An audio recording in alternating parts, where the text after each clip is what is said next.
Okay, this video is what are the benefits of eating green veggies, green vegetables. So benefit number one, they're very low in caloric density. They have only 1/10 as many calories as your starches. So your green veggies, of course, things like lettuce, cabbage, salad. Your starches are things like rice, potatoes, beans. Also your fruits are about the same caloric density. So the number of calories per gram with 1 gram of veggies is only 0.1 calorie, next to nothing. So you can really stretch your stomach and get early satisfaction of hunger. So if you're trying to lose weight, you want to eat your vegetables first to stretch your stomach, give you early satisfaction of hunger. The worst thing in the world is oil. Oil has 9 grams of calories, 9 calories per gram. So that's 90 times more calories per unit. It's 90 times more dense calorically is oil. Meat and cheese are terrible. Nuts and seeds are terrible. They're just way too high in caloric density. They make you fat. Okay, we're going to talk about plant nitrates. We're going to talk about magnesium, fiber, antioxidants, and other nutrients. So there's a lot of reason to eat them. So I always eat some greens every day. They're probably only about 5% of my daily calories, but they're a little bit more than that in terms of the bulk of the food. The second thing is the nitrate pathway of vasodilator formation. The plant nitrates start out as NO3, okay? So nitrogen bound to 3 oxygens. Then on the back of your tongue, there's bacteria that convert them to nitrites. This is a typo. This should be letter I here. Nitrites, that's NO2, nitrogen bound to 2 oxygens. Then in the stomach acid converts it to nitric oxide. That's nitrogen bound to 1 oxygen. So it'll be a triple bond to the 1 oxygen. And then that goes into your blood and causes systemic vasodilation, systemic opening up of your arteries. So this is the oral nitrate pathway of vasodilator formation. Nitric oxide is what goes up with the medicine Viagra, to help the Johnson. This is what Caldwell Esselstyn lectures about, okay? Nathan Bryant lectures about this. You don't want to use fluoride toothpaste or fluoride mouthwash because it'll kill the bacteria on the back of the tongue, and then you won't be able to get the first conversion step, and you'll lose the benefit of greens for giving you systemic. Systemic means total body vasodilation. Okay. You also get total body vasodilation from going out in the sun. You get subcutaneous precursors of nitric oxide that are released by sunshine that vasodilate you. That's part of why when you walk out in the sun it feels so good.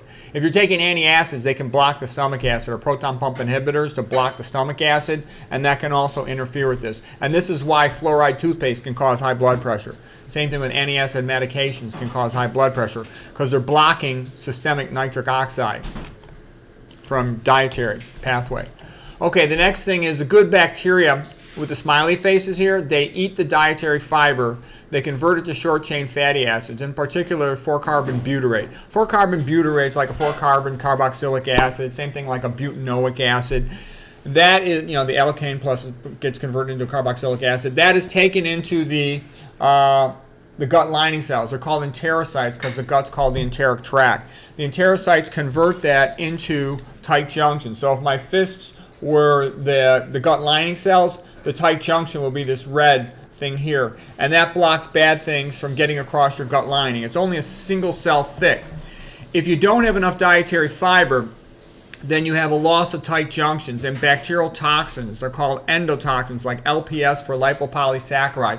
They can go through the gut lining, get in beneath the gut lining, and cause all kinds of problems. They get into your blood and they predispose to blood clotting. They cause irritation in your gut. That can cause Crohn's disease. That can cause ulcerative colitis. That can cause irritable bowel syndrome. Okay, that can cause a celiac-like enteropathy. Okay, and then you also want to avoid all these chemicals. There's a bunch of chemicals that irritate the gut lining. Excessive animal foods with excessive saturated fat, excessive dairy. Non-organic food has a lot of herbicide chemical sprayed on it that'll cause leaky gut. Excessive psychological stress, caffeine, alcohol, emulsifiers in processed food, antibiotics killing the good gut bacteria. And there's a whole bunch of other things. I got them listed here. I got other lectures on leaky gut. But the bottom line is you want that fiber from your greens to help protect you from getting leaky gut.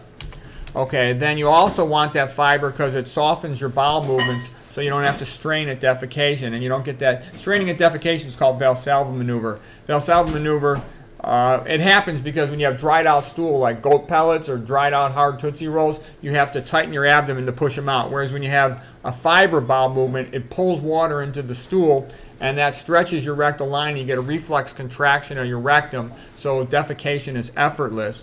Whereas when you have dried out goat pellets, you strain, that's called Valsalva, and that pushes pressure up into your abdomen, and it causes a whole bunch of side effects called abdominal pressure syndrome. This was described by Dr. Dennis Burkitt back in the 1960s.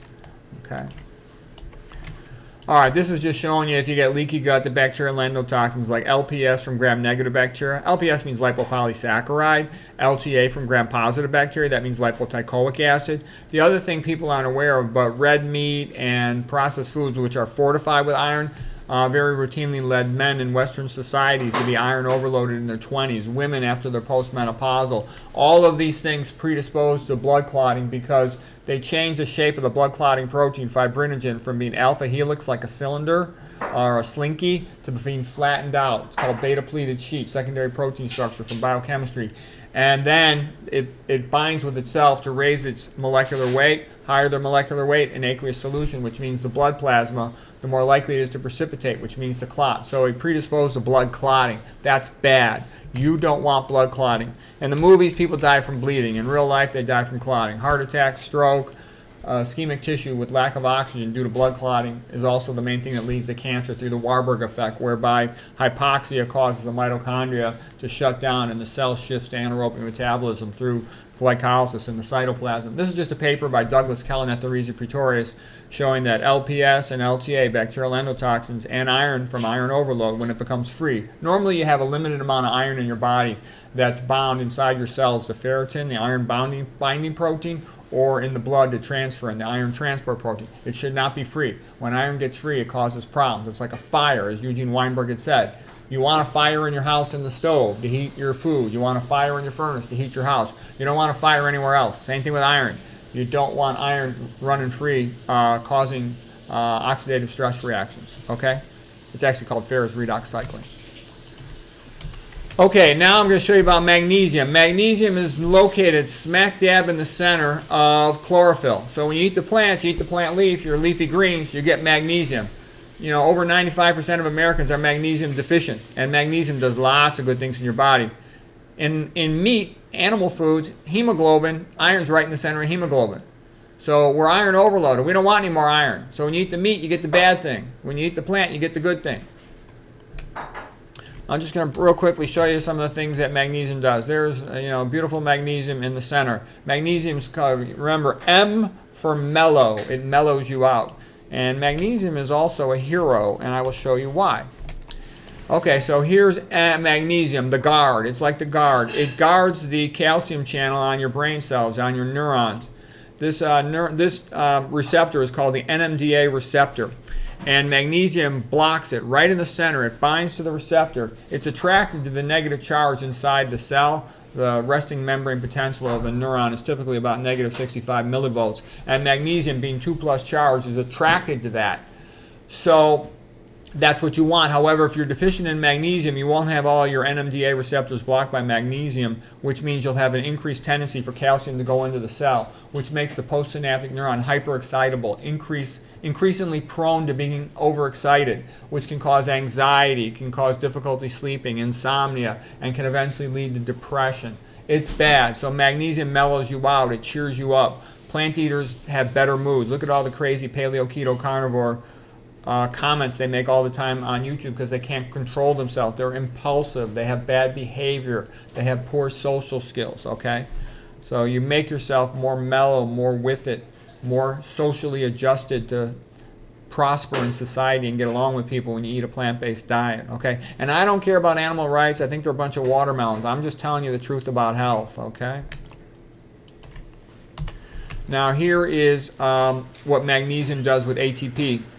Magnesium binds to the second and third phosphate on ATP. ATP is adenosine triphosphate. It's like the equivalent of a $20 bill in a cell. And you don't want these phosphates prematurely separating because you need them for lots of chemical reactions. Magnesium hangs on to them like Charlton Heston and Ben-Hur holding on to the horses in a chariot race to not let that phosphate go until the chemical reaction is ready for it or the pump is ready for it. So here is Charlton Heston holding on to the horses in the great movie Ben-Hur, okay, by Lew Wallace. And it was a great movie too. And anyways, so it's the mellow, strong hero. And here's now I'm going to show you something about Potassium. Potassium and magnesium are the intracellular ions. When you eat whole intact plant foods, you get lots of potassium and magnesium. The extracellular space is like the ocean. It's like salt water. Lots of sodium chloride and calcium. So you don't want to get more of those. We get more than enough of both of those. Okay, what we want in our diet is to get more potassium and more magnesium. In fact, the ratio of dietary potassium to sodium is a major cause of whether or not you're hypertensive. Our ancestors ate 10 times more potassium than sodium because they ate whole intact foods, plant foods, all right? And that's what you want to prevent hypertension, keep you healthy. Most Americans, over 90% of them, are potassium deficient. Okay, so here's just a little bit about potassium. If I had to give potassium a personality, I would call it's like the dad, okay, the dad of the family. He's always working all the time. He's busy outside the home working, busting his tail to provide for the family. And he does all the grunt work. He makes things work for the whole family. That's how fathers are, okay? And potassium is the hard-working, silent, strong type father who makes things work for the family. Okay, here's just a couple nice paintings to that effect.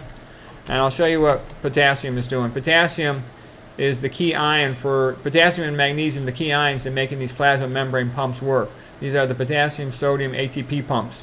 You need magnesium to stabilize ATP like we just talked about. And you need to have enough potassium to run these gradient pumps effectively. And these produce the equivalent of an electrical battery on your plasma membrane of all your cells. Plasma membrane is the outer membrane of all your cells. So you have to have this. You can't fix this with a pill. No medical, surgical bullshitology can fix this problem if you don't eat a proper diet, okay? That's why the vast majority of Americans are all hypertensive. Whereas if you go to a plant-eating country, they have like zero hypertension, okay? And then if you talk to people, they'll tell you, oh, it's familial, my parents had it, my brothers and sisters have it, my aunts and uncles have it. Oh, BS, it's because you all eat the same diet. If you look at black people in the USA have hypertension off the charts, okay? And they're actually told it's essential, it's familial, nobody knows, okay? You go to Kenya, 1929, Lancet Journal, C.P. Donaldson is the author, blood pressure in the African native, 1,800 consecutive admissions to the hospital, adult black men. What percent were hypertensive? Zero, not a single one. When they eat a plant-based diet, they don't have any hypertension. The reason why blacks have hypertension off the charts in the United States is because they eat tons of processed food, they also eat a lot of meat, and they don't eat much plant foods, okay? Eat your greens, and you'll get more magnesium, you get more potassium, and you'll be less likely to be hypertensive. And you'll be skinnier. Okay, the plant foods also, including the greens, have lots of antioxidants. An antioxidant means an antioxidizing chemical. And the reason the plants have them is because plants can't walk. Okay, if you're out in the hot sun, 100 degrees outside, you go walk and you get into the shade. But the plant has to sit there in the hot sun, 100 degrees, all day long. So what does the plant do? It protects itself with antioxidants. Okay, when you eat the plant, you get the antioxidants. You don't get them from the animal because it's already used them up. This just shows, what causes oxidative stress. If you have too many oxidizing chemicals, toxic chemicals in your body, not enough antioxidants because you don't eat enough plant foods, then you go into oxidative stress, which causes damage to your tissues. So plant foods protect you. This is just the same thing, showing it as like a seesaw relationship.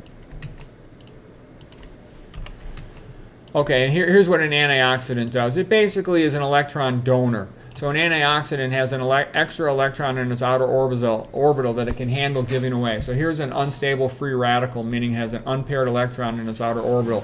Normally the atom wants an octet in its outer orbital, for example, of 8 electrons because they balance each other. 2 adjacent electrons, they have opposing spins that balance each other. Okay, so if you have a free radical with an unpaired electron in its outer orbital, it's hyperreactive, it'll bump into anything and destroy it. Antioxidant comes along and says, hey pal, I'll give you an electron, everything's okay. And then the free radical is neutralized and it calms down. The antioxidant can handle giving away an electron from its outer orbital because it has so many other electrons. Typically it's a big molecule with a bunch of double bonds that it can stabilize the charge. So it can handle it. Whereas smaller molecules like the free radicals, they can't handle having an unpaired electron in their outer orbital without becoming hyperreactive. And that's what oxidative stress is all about. Some of these molecules, like vitamin C, are also good for binding toxins. They'll bind mercury in your body, for example, that help protect you from these toxic chemicals.